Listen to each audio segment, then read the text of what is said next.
Hey everyone, welcome back to the Becoming Anchored podcast. We're super glad you're here with us today. I'm Lauren Jackson. This is our other host, Laura Janine. We are two licensed therapists in the Brentwood area. We are part of the group private practice that Laura founded called Anchored Counseling Company.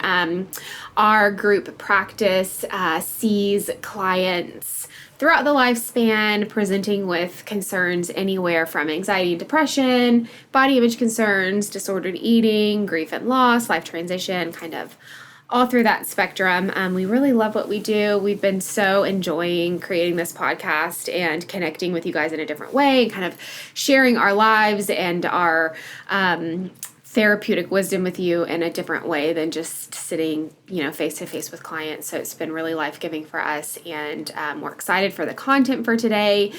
Laura and I both deeply relate with it, and so we're excited to share just like our experiences with it and some kind of helpful tips with it as well. Anyway, so quick disclaimer: this podcast, like always, is not meant for your therapy at all. It's meant for informational purposes, entertainment, that kind of thing. If you, as you're listening, feel like you could benefit from your own therapy, if you're local to us in the Brentwood, Nashville, Franklin area, please reach out. We'd love to connect and see if we'd be a good fit for you. If not, if you're not local, find someone local to you who's a licensed therapist. Yeah, thanks, Lauren. And so echoing Lauren, this has just been so fulfilling for us, and we truly love doing this together. We've laughed a lot. We have, faced uncertain things from, connecting the microphone to trying to figure out the recording platform. And so we're definitely just, figuring it out as we go. But yeah, if you're new to the Becoming Anchored podcast, the purpose of this podcast is twofold. So it's really just to share our lives with you all. We are humans first and foremost, and we certainly go through hard things, through difficult things, through pain. And of course, we have, joy that we share with you all on this show as well. And then Lauren and I both love the work that we do as clinicians. And so our hope is to share some of our wisdom and some of our experiences that we've gleaned over the years from sitting with clients. So thanks for being here today.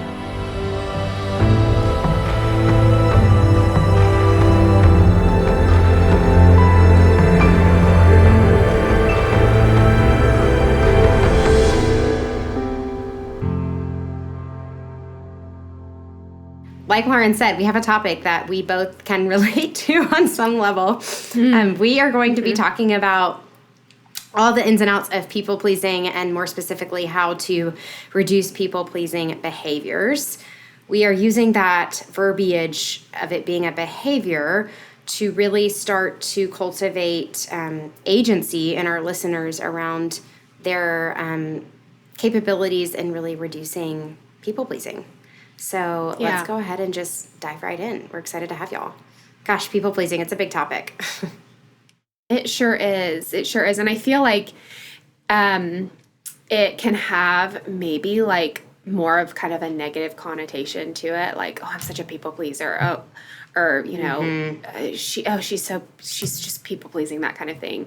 And I think that there's a part of the people pleasing experience that maybe somebody can be more kind of predisposed personality wise to that kind of peacekeeping or, mediating, if you will. And I'm speaking to that just because I relate to that. And so I think it's kind of maybe a combination of kind of our nature and then our nurture that can influence how strong of like a people pleaser part of us we have and how much maybe it gets in the way. And I think that's more of what we're kind of wanting to like explore together today and with you guys is just like what happens when we do notice, gosh, I am people pleasing to the extent that it's like it's kind of getting in the way of my life in some ways. So now you raise a really excellent point just around this shame or criticism that oftentimes accompanies people-pleasing, and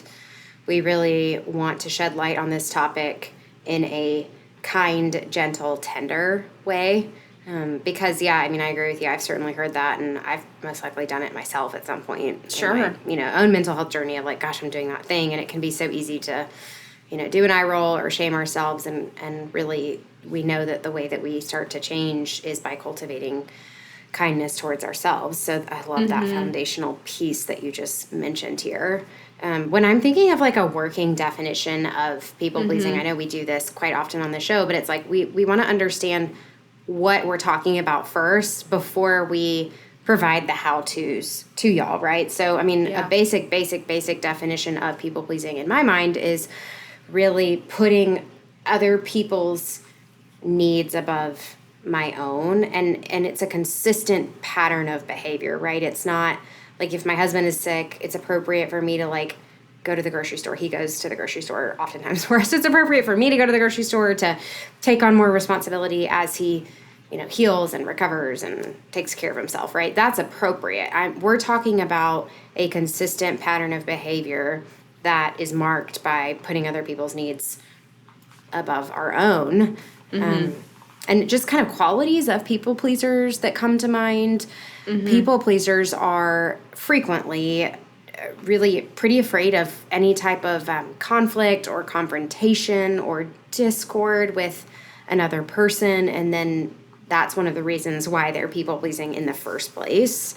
And that can be rooted in so many different things. But people pleasers are oftentimes incredibly fearful of conflict.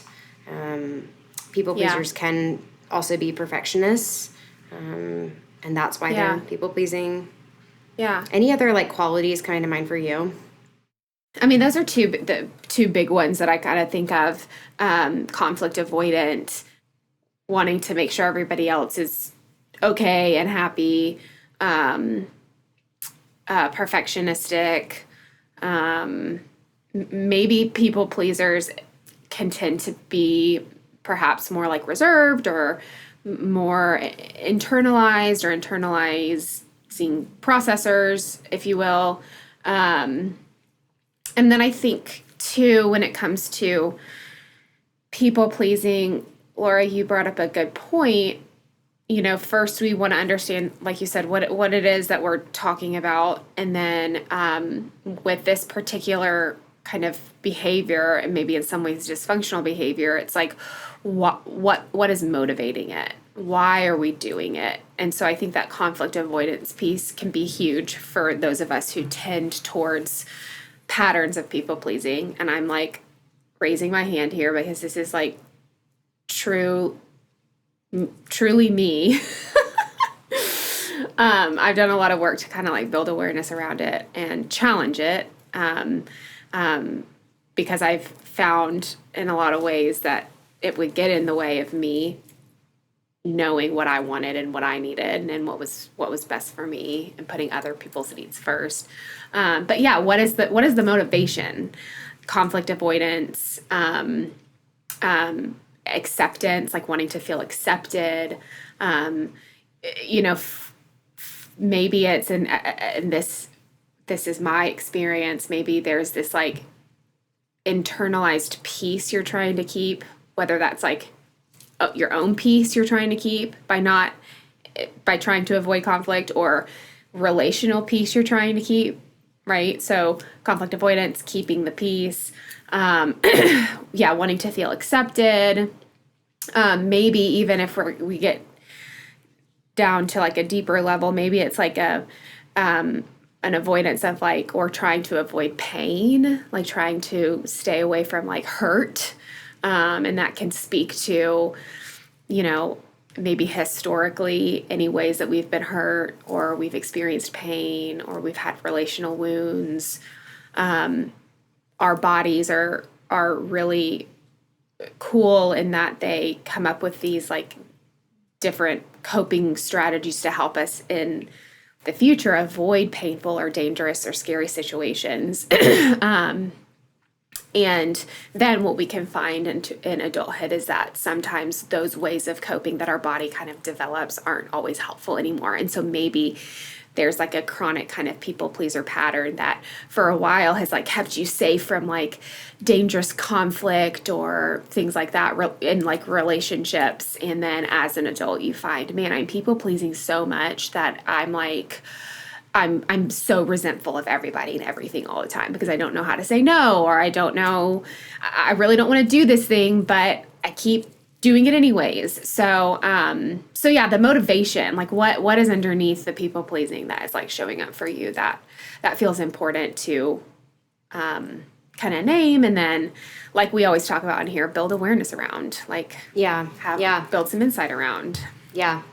Yeah, no, that's really good, and that's so funny that you brought up that word resentment, or the word that came to mind as you were talking was really resentful. People pleasers are oftentimes incredibly resentful, and I don't say that to criticize those of you that are listening, but again, like Lauren's talking about, they're getting the need met, whatever the need is, whether it's connection, acceptance, love, safety, belonging, but the way that they're going about getting the need met is the problem, right? So it's not the need itself that's the problem, and that feels really important just to highlight on the show today, Right. Because we all as humans have needs, and if you've done any sort of therapy, you most likely are familiar with Maslow's hierarchy of needs. Go check it out if you haven't heard of it before, but it's a beautiful picture of kind of the human needs and what those can look like, and we have all sorts of needs. So the need itself is not problematic, but the way we go about meeting our needs can become problematic. And so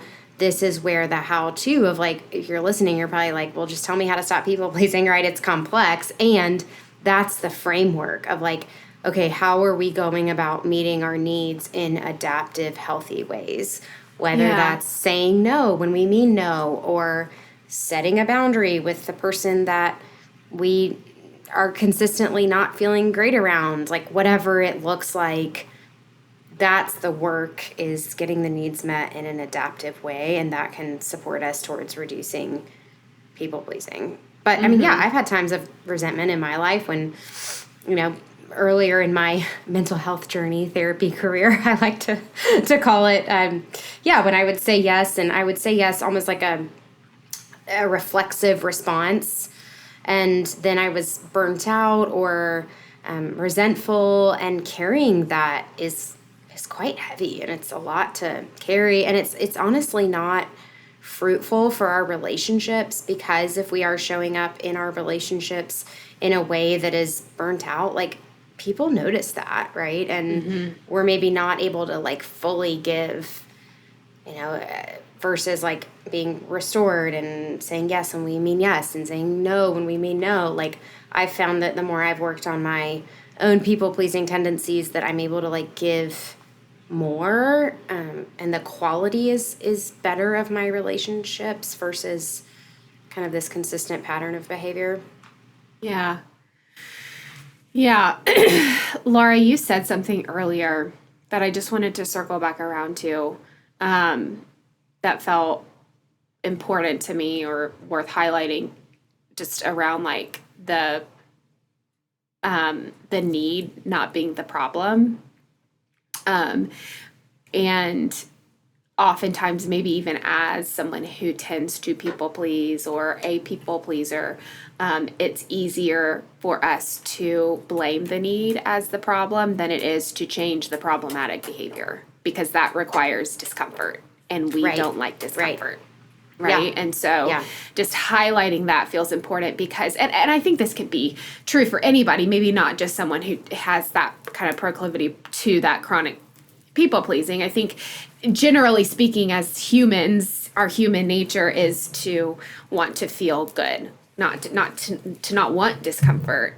And so if what we're saying is that our needs, our need for connection, for emotional safety, for belonging, for acceptance, for to be seen, all of that, a lot of the times those things require us to speak up, to set boundaries, to ask for what we need, to be assertive in relationship, to be vulnerable, right? And so all of those things can bring a level of discomfort. And so I think even just as humans in general, maybe our natural tendency would be to say, oh, well, the needs are just the problem. Like, if I just don't have those needs, that makes it easier.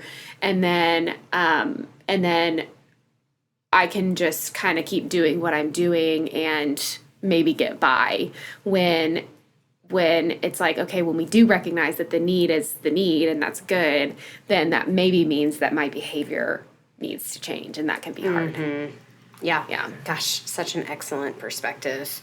I do think that that's quite common, in the clients we see, and then, our clients are going on to develop eating disorders or other problematic behaviors that blame the need, like you talked about. But when we can start having compassion for this fact that we all have needs as humans, and really getting curious about how we are going about meeting those needs, because like you said, the need is not the problem. Yeah. Right. Yeah. Well, and if we think about too, I'm kind of getting into a little bit of like an attachment kind of family of origin lens, which I tend to take a lot of the times as a therapist. So I think it's natural that maybe that shows up a little bit for me on these episodes. But when we think about, our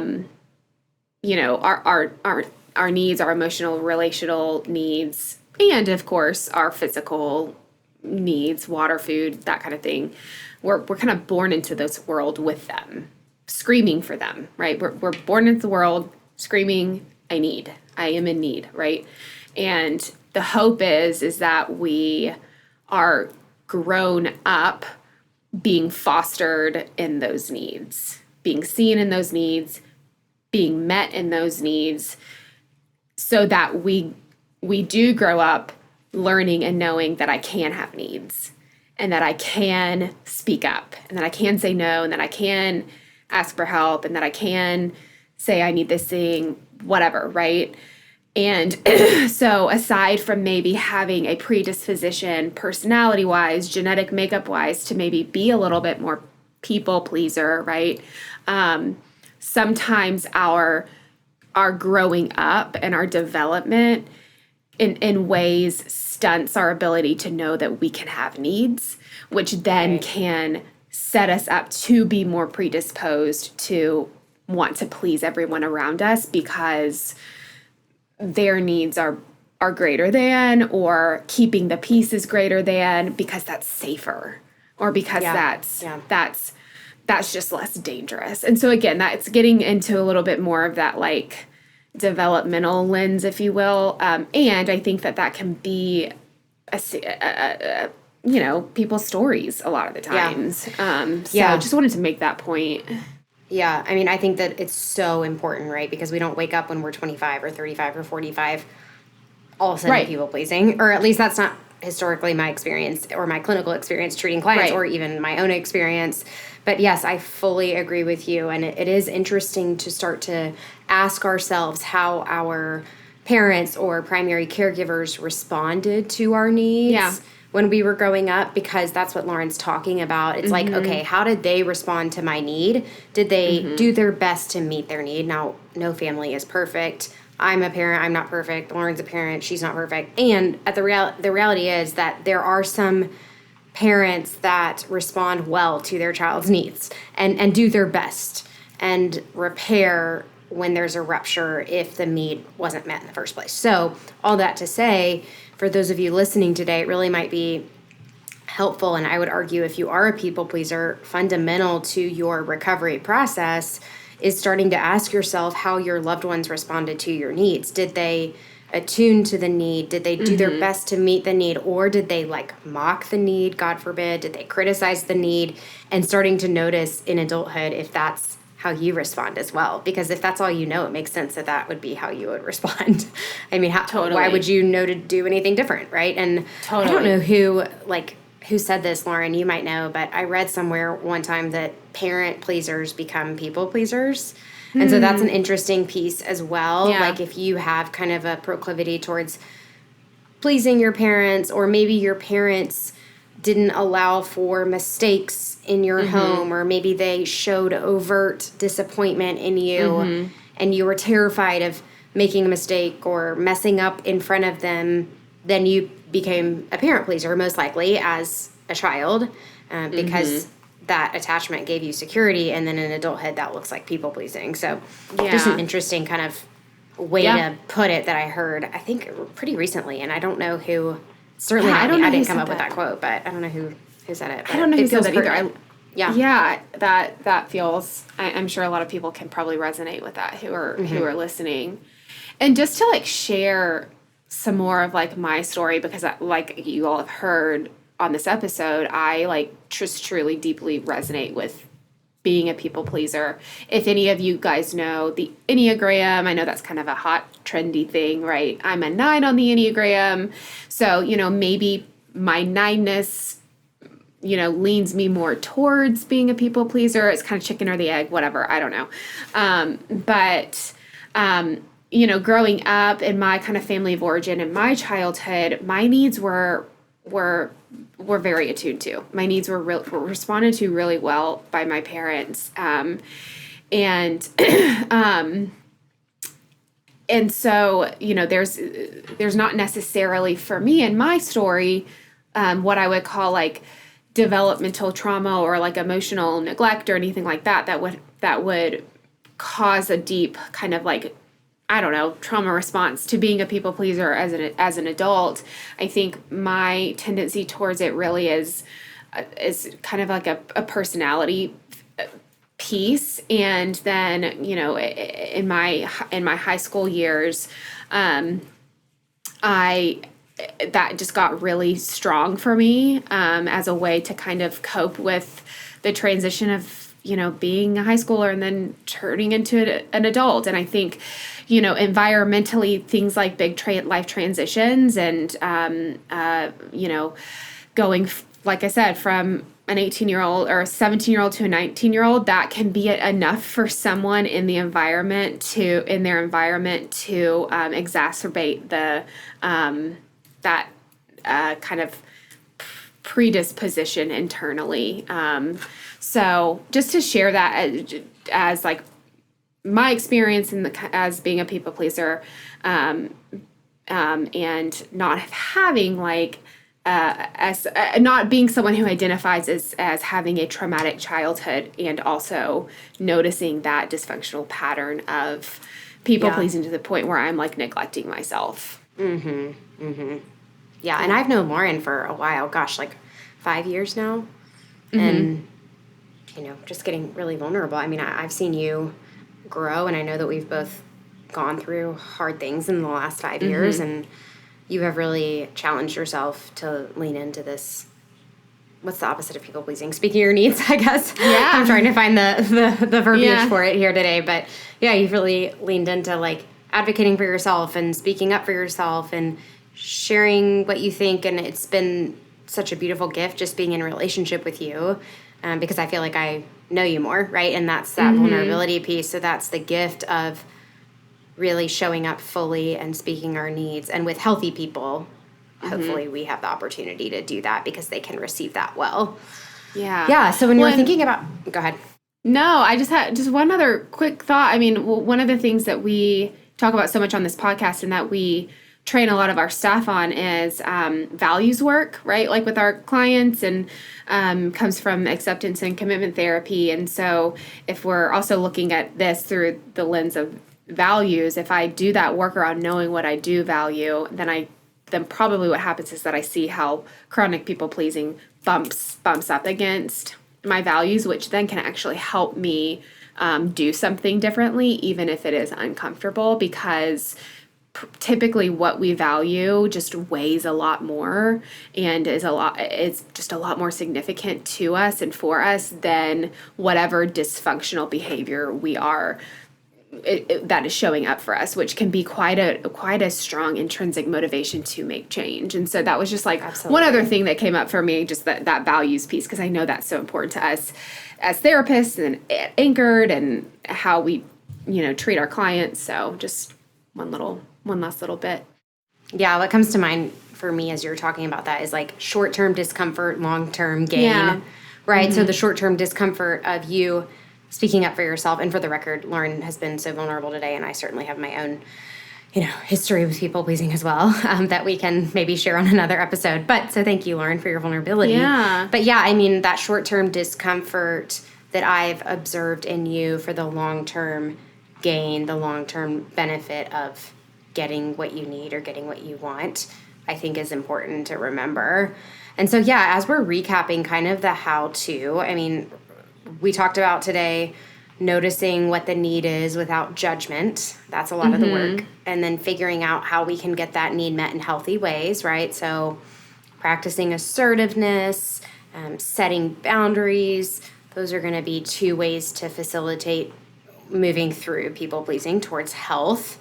I'm trying to think if there's anything else. I mean, one thing as you were talking, Lauren, is just like getting more comfortable with discomfort. So recognizing if we are going to challenge ourselves to resist the urge to people please. So that's the language that we're using with clients around behaviors, right? So really naming it as a behavior and resisting the urge to people please, that's going to be uncomfortable. We talk a lot in the practice about approaching over avoiding. So approaching hard things, because setting boundaries or practicing assertiveness and being assertive, if historically you have a history of not using your voice or not speaking your needs or not setting boundaries, that's going to most likely be pretty hard. And so not only naming it as something hard when you do it, but also just really challenging you to approach hard situations and difficult situations. We're not talking about unsafe or dangerous situations. We're talking about situations that cause some sort of distress or emotional response. Anything else you would add to that? I'm trying to think kind of our go-tos in the practice for reducing people pleasing. Yeah, no, that was a really great recap. Okay, awesome. And to that attachment piece that Lauren talked about, right? Like looking at your family of origin story and how that may or may not be impacting your people-pleasing behaviors. Yeah. Yep. Lauren, would you like to give the homework and then I will provide the affirmation? Yes.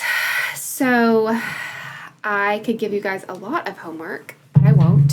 I'm just thinking through what maybe feels like the most kind of foundational thing to kind of start with when it comes to kind of shifting some people-pleasing patterns. I would really love for you guys to, like we had talked about earlier in the session, think about how as a younger child, a kid, a teen, whatever, how your needs were responded to by your caregivers, whoever your caregiver was. If that feels triggering to you in any way or unsafe to you in any way, and you maybe do have a therapist, maybe doing that in the safety of your therapeutic relationship. If you don't, then maybe don't do that if that feels too dysregulating. Maybe then paying attention to how how you either A, notice your needs as an adult and then respond to your own needs as an adult. Do I have a tendency to like actually not know what I need and then kind of avoid those and then people please from there? So A, building awareness around how your needs were attuned to when you were younger, and then B, doing the same as an adult just to build awareness around those people-pleasing tendencies and when they show up and why they show up. So Yeah, absolutely. And then my affirmation for you that I will also carry with myself today is really just this concept that your needs matter. So if you could put it in an I statement. So my needs matter and I am capable of meeting my needs in a healthy way. So whatever those needs are. We care so much for you all. We thank you for listening to this episode today, and go start to tackle some of your people pleasing. We are rooting for you. We'll see you next time. Take care. bye guys. Bye.